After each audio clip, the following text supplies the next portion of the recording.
নমস্কার ভিউয়ার্স, বিদ্যুগুলোর পক্ষ থেকে আপনাদের স্বাগত।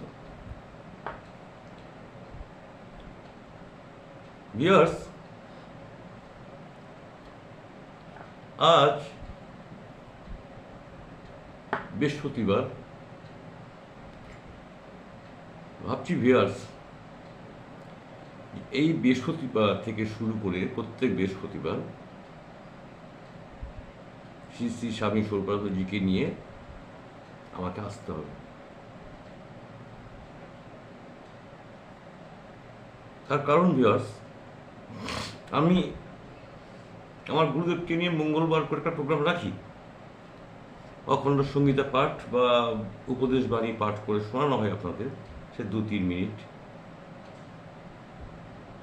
তো সেদিন তো একটা প্রোগ্রাম রাখছি, কিন্তু ওনার যা কর্মকাণ্ড, ওনার যত রকম বই মুদ্রিত হয়েছে, যত রকম সঙ্গীত, যত চিঠি, এগুলো কী করে শেষ করবো ভিউয়ার্স? আমি তো মূলত এই ইউটিউবে এসেছি ওনাকে প্রচার করার জন্য, ওনাকে নিয়ে বিশ্বের প্রতিটি বাড়িতে পৌঁছাতে চাইছি আমি, তার অমৃতময় বাণী, উপদেশ বাণীগুলো মানে পৌঁছাতে চাইছি। কী করে সম্ভব আমি তো বুঝতে পারছি না। এত যত উনি কারবার, যত কর্মকাণ্ড, যা ইতিহাস ওনার, তো ভাবলাম ভিউয়ার্স এই সপ্তাহে আর একটা ডেট ওনার জন্য রাখতে হবে। সেটা কী বার? সেটা বৃহস্পতিবার। যেহেতু শ্রী শ্রী স্বামী সৌভানন্দ আমার গুরুদেব, আর আমরা মূলত বৃহস্পতিবারকে গুরুবার বলি, যার জন্য আজকের দিনটা ওনার জন্য আমাকে রাখতে হচ্ছে। কী আলোচনা হবে আজকের দিনে? আজকের দিনে আলোচনা হবে যে ওনার বিভিন্ন রকম, ধরুন প্রচুর গান লিখে গেছে, কোনো একটা বৃহস্পতিবার একটা গান নিয়ে চর্চা করা হলো ওপেনলি, সবাই মিলে আলোচনা করলো, আপনারা কমেন্ট করবেন। বা উনি হাজার হাজার চিঠি লিখে গেছেন, সেই চিঠি একটা, আজকে যেমন আমি একটা চিঠি নিয়ে বসেছি, ওনার শেষে গিয়ে আপনাদের শোনাবো। চিঠি নিয়ে কোনোদিন একটা ডিসকাশন করা হলো। অথবা উনি দেশকে কীভাবে দেখেছেন, স্বাধীনতার সংগ্রাম, স্বাধীনতার সময় ওনার কী ভূমিকা ছিল দেশের জন্য, কী মন্ত্র তিনি দিয়েছেন, অভূতপূর্ব। ভিউয়ার্স, একটা কথা বলি, আমার যেসব ভিউয়ার্স আমার গুরু ভাই নন তাদের বলছি,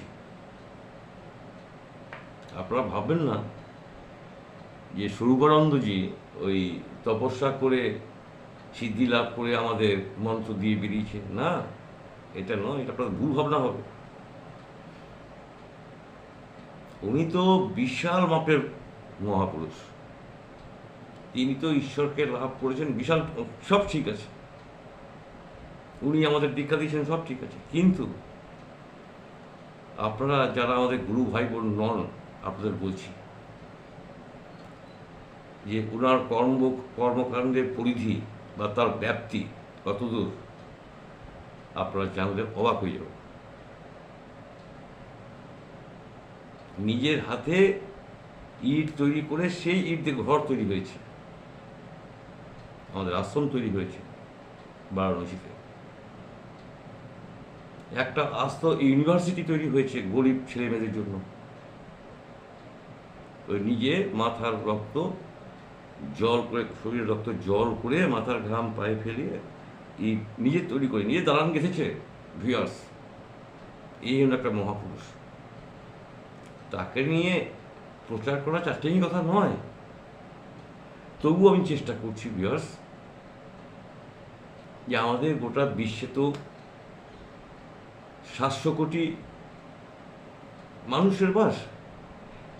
আমি যদি 7 লক্ষ পরিবারে তার দুই একটা অমৃতময় মধুর বাণী, উপদেশ বাণী পৌঁছে দিতে পারি, তাহলেই আমি সার্থক।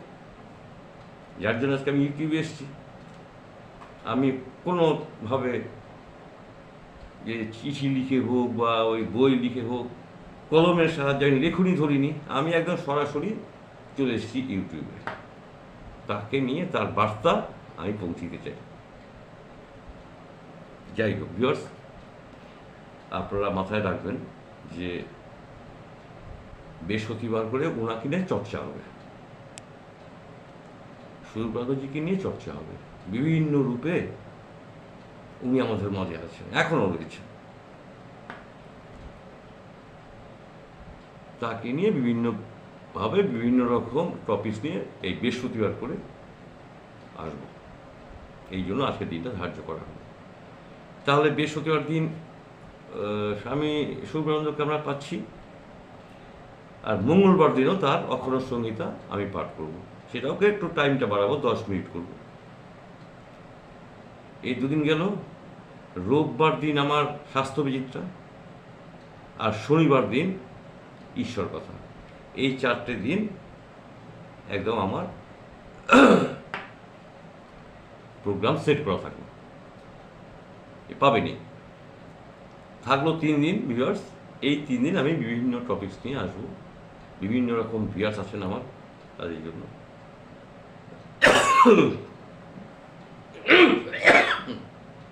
যাই হোক ভিউয়ার্স, আজ এই পর্যন্ত রইল।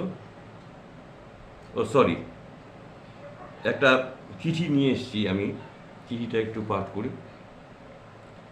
কুমারীর পবিত্রতা থেকে একটা চিঠি আমি উদ্ধার করলাম। আমাদের ঘরেরই একটি মেয়েকে বা মাকে বা কন্যাকে উনি চিঠি লিখেছেন, একটু পরে আমি শেষ করবো।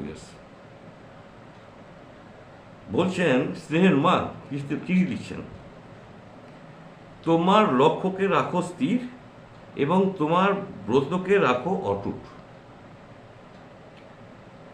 বাইরের কোনো প্রভাবই যেন তোমার লক্ষ্যকে চ্যুত বা ব্রত নিষ্ঠাকে মলিন না করিতে পারে।